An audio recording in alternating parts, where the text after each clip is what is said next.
교회에 나가는 이유가 무엇입니까? 한 달에 한두 번 나가는 성도들에게 교회에 나가는 이유가 무엇입니까? 라는 질문을 했습니다.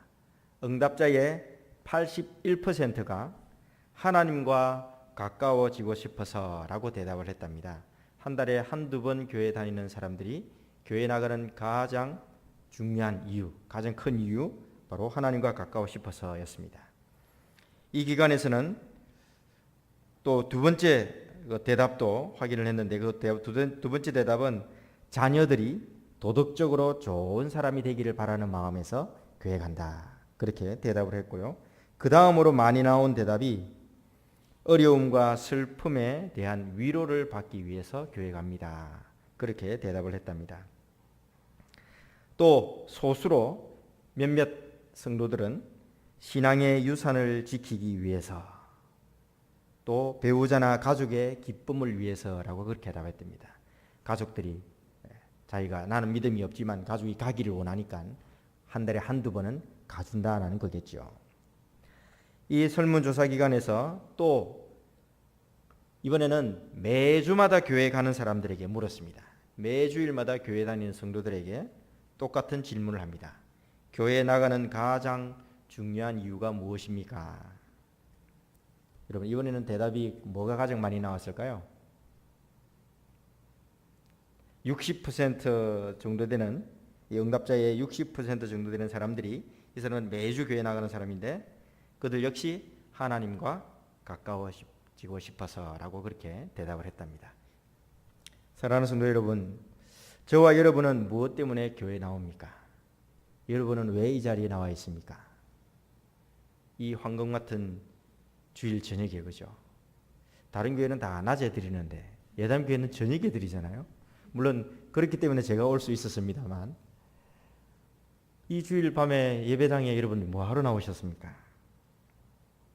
우리 역시 하나님과 가까워지고 싶어서라는 마음, 그 마음 때문에 이 자리에 나온 줄 압니다. 우리들 대부분은 일주일 내내 하나님과 가까이 있다는 생각을 하지 못할 때가 있을 겁니다. 일상 속에 일어나는 많은 일들, 고민거리들, 죄의 유혹, 믿지 않는 가족이나 친구나 동료들로부터 받는 여러 가지 스트레스들, 돈 걱정, 자녀 걱정, 사람들과 부딪히면서 생기는 여러 가지 일들, 그런 일들 속에서 살다 보면 마음이 공허하고 신앙적으로 지치는 경우가 있습니다. 그래서 우리는 주일이 되면 하나님께 더 가까이 가고 싶은 그런 갈급함이 생기죠. 6일간의 그 지친 몸과 영혼이 이 주일에 그래도 하나님을 향하여 찬양하고 하나님을 예배할 때에 우리는 새 힘을 얻을 수 있습니다. 좀 더 하나님과 가까워지는 그런 시간이죠. 그래서 오늘 저는 설교의 주제를 하나님을 가까이 하는 예배를 드리게 하소서라는 제목으로 말씀을 전하겠습니다. 여러분, 주제를 한번 따라합시다. 하나님을 가까이 하는 예배를 드리게 하소서. 아멘. 그냥 교회당에 나와 앉아 있기만 한다고 해서 하나님을 가까이 하는 예배를 드릴 수 없습니다. 그냥 이 자리에만 와 있다고 마당만 밟고 가는 그런 사람도 있을 수 있다는 거죠. 우리는 그런 사람이 되어서는 안 됩니다. 우리는 이 자리에 나와서 정말 하나님을 가까이 하는 예배를 드려야 되는 그런 분들입니다.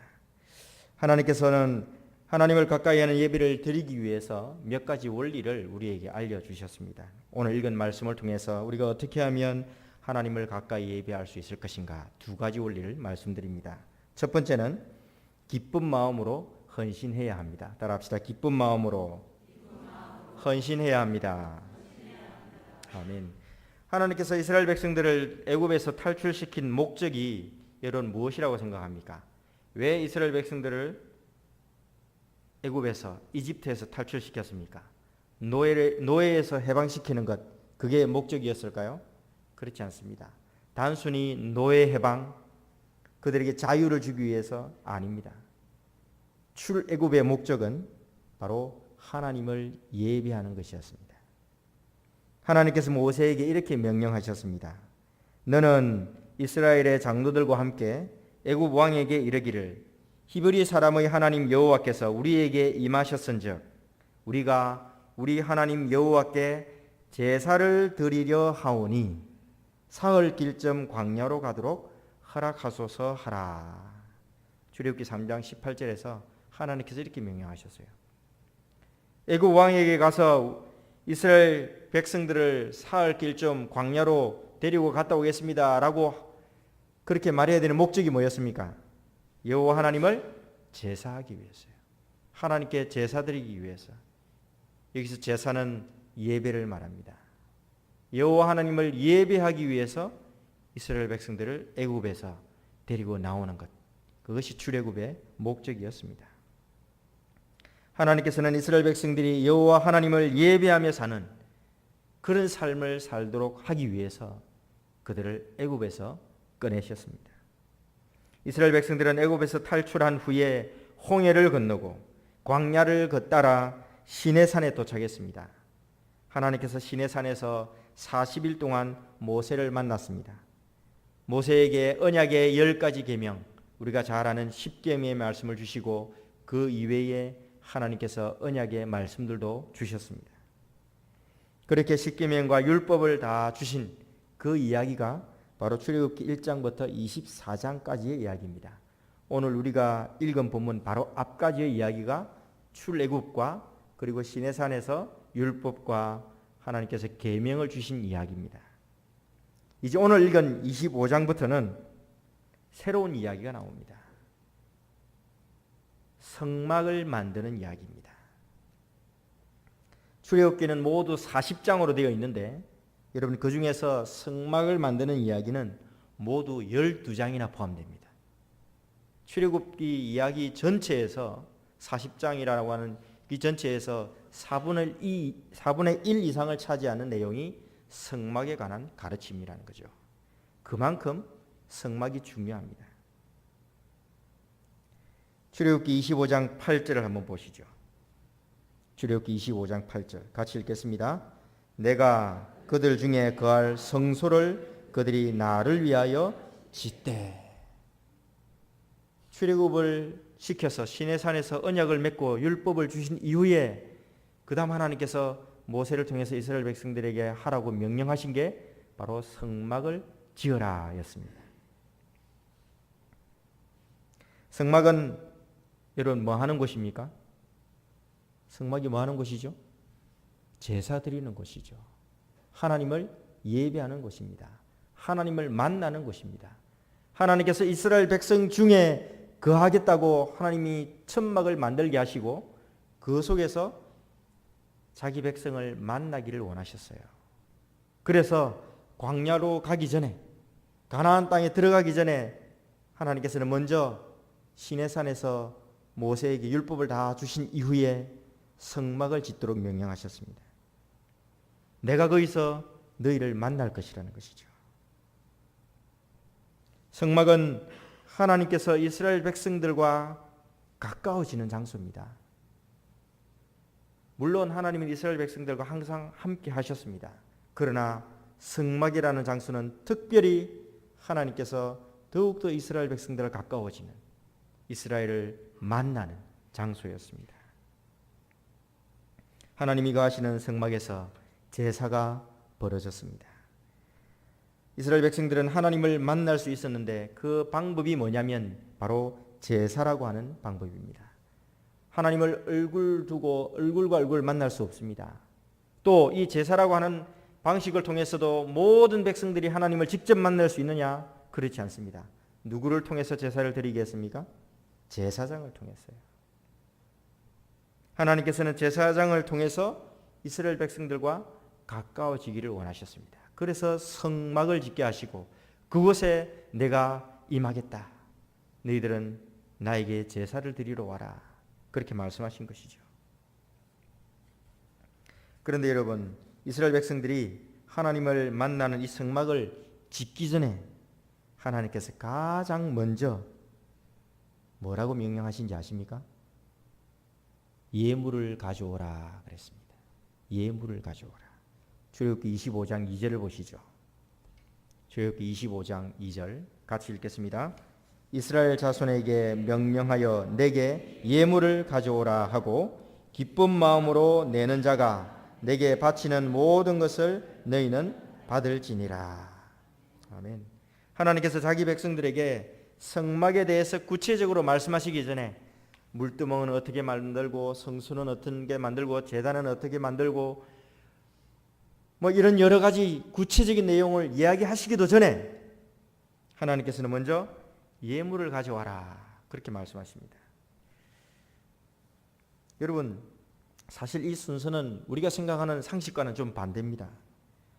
흔히 교회에서 어떤 특별한 목적을 가지고 헌금을 하게 될 때 먼저 계획부터 쫙 말씀드리죠. 올해 우리가 뭐 교회 성도들을 모시고 오는데 필요한 차량을 구입하겠습니다. 차량은 이런 유에 몇인승에 이런 차입니다. 차종은 이런 건데 가격이 얼마입니다. 그러니 우리 함께 헌금합시다. 이렇게 말하는 게 일반적이죠. 그런데 하나님은 그렇게 하지 않습니다. 하나님은 성막을 어떻게 만들 것이고 어느 정도의 크기에 이런 유로 만들 텐데 재료가 이 정도 필요하다. 그러니 헌물을 가져와라. 이렇게 안 하셨어요. 하나님은 먼저 헌물을 가져와라. 그렇게 하십니다. 왜 하나님께서 먼저 예물을 가져오라고 그렇게 명령하셨을까요? 겉으로 보기에는 성막을 만들 재료가 필요했기 때문입니다. 맞습니다. 성막을 만들 재료가 필요했으니 예물을 가져오라고 하셨죠. 하지만 사실 하나님께서 예물이 부족해서 가져오라고 하신 것이 아닙니다. 하나님은 온 세상, 온 우주의 주인이시죠. 모든 것을 다 가지고 계신 분이 하나님이십니다. 역대상 29장 11절에 보시면 천지에 있는 것이 다 주의 것이로소이다 라고 그렇게 선언했습니다. 천지에 있는 모든 것이 다 하나님의 것이었습니다. 신명기 10장 14절에도 보면 모세도 하늘과 모든 하늘의 하늘과 땅과 그 위에 만물이 본래 하나님 여호와께 속한 것인 줄 알고 있었습니다. 모세도 그렇게 알고 있었어요. 이 땅의 모든 것이 다 하나님께 속한 것이다. 하나님은 무엇이 부족한 분이 아니셨습니다. 뭐가 모자라서 백성들에게 예물을 가져오라 말씀하시지 않았습니다. 그럼에도 불구하고 예물을 가져오라고 먼저 명령하신 것은 하나님께서 이스라엘 백성들과 좀 더 가까이 교제하기 위해서였습니다. 하나님께서는 예물에 담긴 백성들의 기쁜 마음과 정성을 원하셨습니다. 백성이 기쁜 마음과 정성을 다해 헌신한 그 예물로 지어진 성막에서 하나님과 백성들이 더욱 가까이 만나게 될 것을 하나님께서 기대하셨던 것이죠. 예수님께서도 마태복음 6장 21절에서 이렇게 말씀하셨습니다. 내 보물이 있는 그곳에는 뭐도 있다고요? 내 마음도 있느니라. 보물이 있는 곳에 마음이 있다. 우리 물질이 가는 곳에 우리 마음도 있다는 뜻입니다. 억지로 드리는 예물은 참된 예물이 아닙니다. 마음이 중요하니 굳이 헌금을 많이 하지 않아도 됩니다라는 그런 뜻도 아닙니다. 기쁨과 감사의 마음을 담아서 자원하는 마음으로 바치는 예물을 하나님께서 기뻐하십니다. 고린도후서 9장 7절에서 사도 바울은 이렇게 말씀했습니다. 우리 같이 큰 소리로 읽어볼까요? 각각 그 마음에 정한 대로 할 것이요 인색함으로나 억지로 하지 말지니 하나님은 즐겨내는 자를 사랑하시느니라. 어떻게 내는 자를 사랑하신다고요? 즐겨내는 자요. 억지로가 아니라 마지 못해서가 아니라 즐거움으로 하나님 것을 다시 돌려드립니다. 그런 마음으로 내는 자를 하나님께서 사랑하십니다. 여러분, 흔히 목사가 하지 말아야 할 설교 주제 하나가 이 헌금이라고도 말하죠. 헌금 얘기하면 안 됩니다. 목사님 큰일 납니다. 성도들 마음 상합니다. 시험 듭니다. 그런데 여러분, 오히려 목사는 올바른 헌금의 원리를 반드시 가르쳐야 할 사람입니다. 그래야 백성들이, 성도들이 하나님의 복을 받을 수 있거든요. 역대상 29장에 보면 다윗 왕은 아들 솔로몬 왕이 성전 건축할 때 사용할 예물을 스스로 많이 준비해 두었습니다. 그리고는 자기 백성들에게도 성전 건축을 위해서 사용할 예물을 권하면서 이렇게 말했습니다. 오늘 누가 즐거이 손에 채워 여호와께 드리겠느냐? 오늘 누가 즐거운 마음으로 하나님께 헌물하겠느냐? 그렇게 말했습니다. 여러분, 이 말을 들은 이스라엘 백성들은 성심을 다해 자원하는 마음으로 금은 보화를 하나님께 드렸습니다. 백성들이 자원해서 예물을 드리자 다윗은 하나님께 이렇게 감사기도 드렸습니다. 역대상 29장 14절 우리 같이 읽겠습니다. 나와 내 백성이 무엇이기에 이처럼 즐거운 마음으로 드릴 힘이 있었나이까? 모든 것이 주께로 말미암아 사오니 우리가 주의 손에서 받은 것으로 주께 드렸을 뿐이니이다. 아멘. 성도 여러분, 하나님의 백성들은 자기 손으로 만든 것을 가지고 하나님께 나아가는 것이 아닙니다. 내가 땀 흘려 수고한 것, 내가 이것 가지고 하나님 드리겠습니다. 그게 아닙니다. 하나님이 주신 것, 하나님께서 나에게 주신 줄 알고 하나님께 다시 돌려드립니다 라고 하는 마음으로 헌물을 드리는 겁니다. 하나님의 것이 하나님께 다시 되돌려지는 것, 이것이 참된 헌금의 원리요 동시에 예배의 원리입니다. 출애굽기 25장에서 성막을 짓기 위해 이스라엘 백성들은 금과 은과 놋과 같은 보석, 그리고 청색, 자색, 홍색 실과 가는 배실과 염소털, 각종 짐승의 가죽과 기름과 향유까지도 즐거운 마음으로 하나님께 돌려드렸습니다. 그런데 사실 이 보물들은 처음부터 이스라엘 백성들의 것이 아니었습니다. 여러분, 이스라엘 백성들이 어떻게 이런 금은 보화와 귀한 보물들을 가질 수 있었습니까?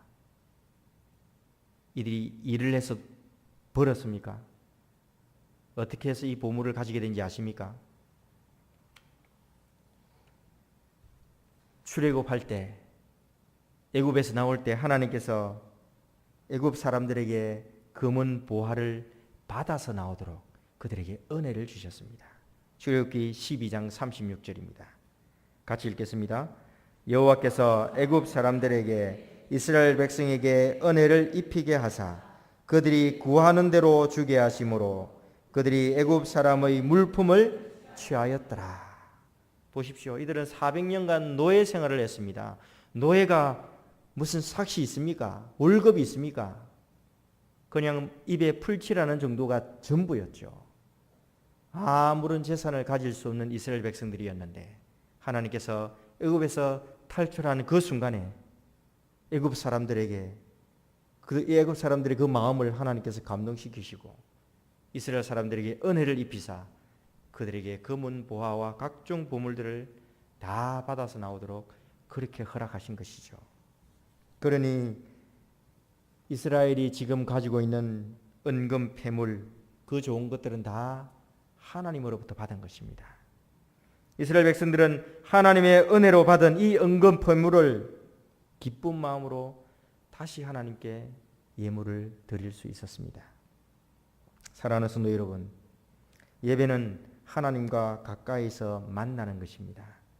참된 예배는 기쁜 마음으로 하나님께 드리는 것, 즉 헌신이 반드시 필요합니다. 물질을 드리고 시간을 드리고 자기 자신까지 하나님께 기쁜 마음으로 드릴 때에 우리는 하나님과 더욱더 친밀한 만남을 이룰 수 있습니다. 우리는 흔히 예배를 드린다라고 그렇게 말하죠. 정확한 표현입니다. 예배는 드리는 것입니다.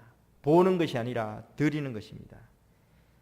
내가 무언가를 하나님께 드리는 것, 사실은 나의 가진 모든 것, 사실은 하나님께서 나에게 주신 모든 것을 다 다시 돌려드리는 것이 바로 예배입니다. 자원하는 마음으로, 기쁜 마음으로 나 자신을 온전히 하나님께 헌신하는 것, 이것이 예배입니다. 여러분, 오늘 어떤 마음으로 예배 자리에 나오셨습니까? 우리 중에 아무도 시간이 남아서 혹은 할 일이 없어서 이 예배 자리에 나오신 분은 아마 아무도 없을 겁니다. 돈이 흘러 넘쳐서 헌금을 하는 사람도 없을 겁니다. 바쁜 일정과 빠듯한 삶이지만 우리 모두는 진정한 예배를 드리고 하나님을 더 가까이서 교제하고 싶고 만나고 싶어서 그 간절한 마음으로 이 자리에 나온 줄 압니다. 우리 중에는 예배당 마당만 밟고 가는 사람이 아무도 없기를 바랍니다. 헌금을 할 때에도 여러분 정성을 다하여 기쁜 마음으로 드려야 합니다. 찬양을 드릴 때에도 힘을 다하여 큰 목소리로 하나님을 찬양해야 합니다. 예담교회 성도님 중에는 그런 분이 안 계시는데요. 어떤 교회 가면요, 처음부터 핸드폰을 탁 잡고 자리에 앉는 분이 있습니다. 예배 전부터 시작해서 예배가 마쳐질 때까지 핸드폰만 보고 있습니다. 여러분, 그런 마음으로 어떻게 하나님을 예배한다고 할 수 있겠습니까? 그림을 그리거나 옆 사람과 소곤거리거나 그래서 하나님께 집중하는 마음을 놓쳐버리면 안 되죠. 우리 전부를 하나님께 드리는 시간이 바로 예배입니다. 기도를 올릴 때에도 마음과 힘을 다해서 하나님께 집중해야 합니다. 예배 중에 기도를 할 때, 특별히 어떤 대표 기도자가 기도할 때, 여러분 예담교회는 어떤지 제가 모르겠습니다. 다른 교회들 가보면 종종 기도 시간에 움직이는 분들이 있습니다. 사람들은 다 눈을 감고 있으니 볼 수 없을 것이라 생각하며 움직입니다. 이유는 다 있습니다. 다음 예배 순서가 있어서 이것 빨리 이 시간에 뭔가를 하지 않으면 안 되기 때문에 주로 중직자들 또는 교역자들이 그렇게 움직이는 경우가 참 많습니다. 다른 사람이 다 눈을 감고 있지만 여러분 기도 시간은 누구와 대화하는 시간입니까? 하나님만, 그죠? 하나님만 바라보며 하나님께 대화하는 시간이지 않습니까? 그런데 어떻게 그 시간에 다른 사람이 보지 않는다고 눈을 감고 있다고 그렇게 움직일 수 있겠습니까? 우리 강민 목사님도 네덜란드에서 공부하셨지만 저도 네덜란드에 있으면서 네덜란드에 있는 교회, 개혁교회에 4년 6개월 출석을 했었습니다. 그 네덜란드 교회 성도들 중에 한국인 이 목사들을 잘 아는 사람들이 있었습니다. 왜냐하면 30년, 40년 전부터 유학생들이 그곳에 많이 가서 공부했고 그곳에서 교회 생활을 했기 때문에 그렇습니다. 그런데 그 네덜란드 성도들 중에 몇몇 한국인을 잘 아는 사람들이 저희들에게 이렇게 말을 합니다. 야, 한국인이랑 개혁교회 성도랑 가장 차이가 나는 점이 뭔지 아느냐? 예배 시간에 한국인 교회와 그리고 네덜란드인 교회의 예배 시간에 가장 다른 모습이 뭔지 아느냐? 저는 여러 가지로 좀 고민을 했습니다. 뭐라고 대답해야 될까? 근데 그 친구가 하는 말이 네덜란드 사람들은 기도 시간에 아무도 움직이지 않습니다. 그런데 한국인 교회 예배에 참석하면 기도 시간에 움직이는 사람이 있습니다. 그렇게 얘기를 하더라고요. 제가 충격이었습니다. 그리고는 곰곰이 생각해보니 정말 그렇더라고요. 우리는 기도합시다 해서 눈 감으면 여기저기서 분주하게 움직이시는 분들이 있죠. 아까도 말씀드렸지만 다 이유는 있겠지만 그 네덜란드 사람 그분이 하는 말이 기도는 하나님께 우리의 마음을 우리의 소원을 아뢰는 시간인데 어떻게 사람들은 눈을 감고 있다고 그렇게 막 움직이지? 정말 이해하기 힘들어. 하나님과 대화하는 시간에 방해가 되잖아. 왜 그 사람은 하나님께 기도하지 않지? 이렇게 묻는 겁니다. 여러분, 우리의 기도의 자세가 어떠한지 우리가 잘 살펴야 되겠습니다. 정말 우리가 하나님께 기도한다고 하면서도 사실은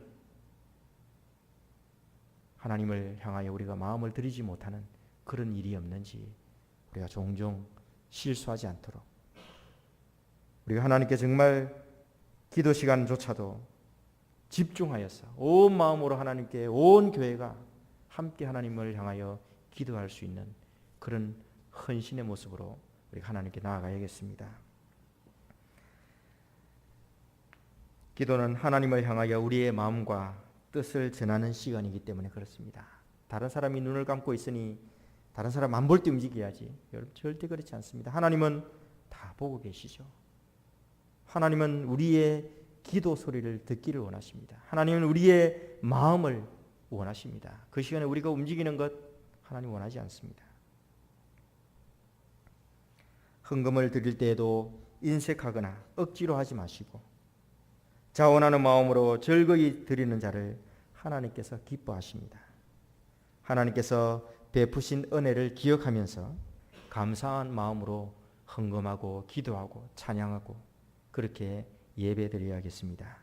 주 안에서 형제요 자매된 예담교회 성도 여러분, 오늘 하나님께서 우리의 시간과 물질과 내 몸까지도 하나님께서 우리에게 다 허락하셨는데, 건강까지 다 주셨는데, 이제 기쁜 마음으로 하나님께 온전히 우리의 모든 것을 헌신하여 드림으로 하나님과 더욱더 가까워지는 참된 예배를 드리는 저와 여러분 되기를 바랍니다. 두 번째입니다. 어떻게 하면 하나님을 가까이 예배할 수 있겠습니까? 하나님께서 정한 방식대로 순종해야 합니다. 따라합시다. 하나님께서 정한 방식대로 순종해야 합니다. 아멘. 하나님을 가까이 하는 예배는 우리 마음대로 드릴 수 있는 예배가 아닙니다. 내가 원하는 방식대로 드리는 예배가 아닙니다.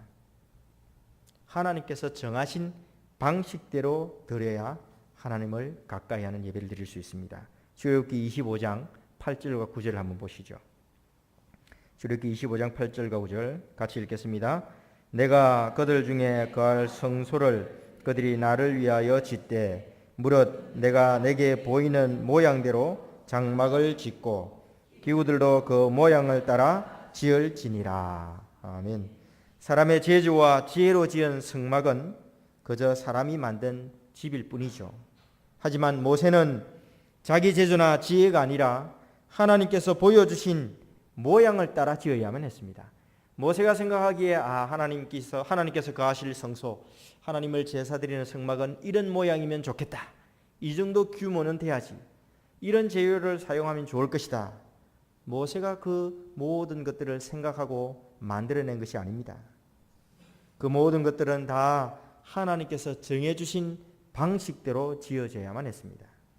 재료도 하나님이 정해주신 대로, 모양도 하나님께서 정해주신 대로, 그 규격 하나하나까지도, 모든 재료들까지도 하나님께서 정하신 방식대로라야 성막을 지을 수 있었습니다.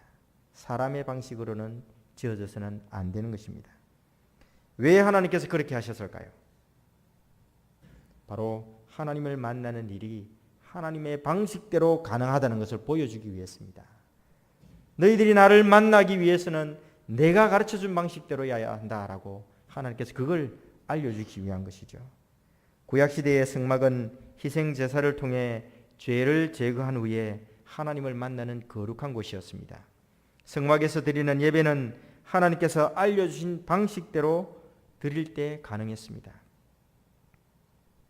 만약에 하나님께서 알려주신 방식이 아닌 다른 방식을 쓰면 어떻게 된 줄 아십니까? 대제사장이라도 성소에 들어가서 죽었습니다. 대제사장의 옷의 단의 제일 끝에는 방울이 달려 있었거든요. 금방울. 1년에 한 번씩 지성소에 들어가서 하나님을 만나는 그 일에 대제사장이 움직일 때마다 금방울 소리가 딸랑딸랑 났습니다. 그 소리가 들리면 지금 제사장이 살아있구나. 하나님께 바르게 예배하고 있구나. 밖에 있는 제사장들과 백성들은 다 알 수 있었습니다. 그런데 그 소리가 들리지 않으면 제사장이 죽은 것이죠. 하나님께서 예배를 받지 않으신다는 뜻입니다. 실제로 아론의 아들이었던 두 아들, 다른 불을 가져가다가 성소 입구에서 바로 죽었습니다. 하나님께서 정하신 방식이 아닌 자기 방식대로 하나님을 섬기려 할 때 하나님은 그 예배를 받지 않으신다는 것이죠. 신약 시대에도 여러분 마찬가지입니다. 하나님을 가까이 하고 하나님을 예배하는 원리는 똑같습니다. 죄인은 하나님을 가까이 할 수 없습니다. 하지만 죄인을 위해 십자가에서 죄값을 다 지불하신 예수님을 믿기만 하면 누구든지 하나님을 가까이 할 수 있습니다. 우리는 오직 예수님 안에서 하나님께 나아갈 수 있고 예수님 안에서 하나님을 만날 수 있습니다. 예수님께서 요한복음 14장 6절에서 이렇게 말씀하셨습니다. 내가 곧 길이요 진리요 생명이니 나로 말미암지 않고는 아버지께로 올 자가 없느니라. 흔히 지성이면 감천이다라는 말을 하지요. 정성을 다하여 공을 들이면 하늘도 감동하여 뜻을 이룬다라는 뜻입니다. 그런데 이것은 세상의 다른 종교나 다른 시인들에게나 가능한 이야기입니다. 하나님을 예배하는 것과는 전혀 상관없는 이야기입니다. 아무리 정성을 다해도, 아무리 나의 공로와 나의 정성을 하나님께 다 드린다 해도 내 정성으로는, 내 공로로는 하나님을 만날 수 없습니다. 하나님 앞에 나아갈 수 없습니다. 오직 양의 문이 되시는 예수님만이 하나님을 만나는 유일한 통로입니다. 요한복음 10장 9절에서 예수님께서 이렇게 말씀하셨습니다. 같이 읽겠습니다. 내가 문이니 누구든지 나로 말미암아 들어가면 구원을 받고 또는 들어가며 나오며 꼴을 얻으리라. 아멘. 오직 예수님을 통과해야만 하나님을 만날 수 있고 하나님이 주시는 복을 들어오며 나오며 얻을 수 있습니다.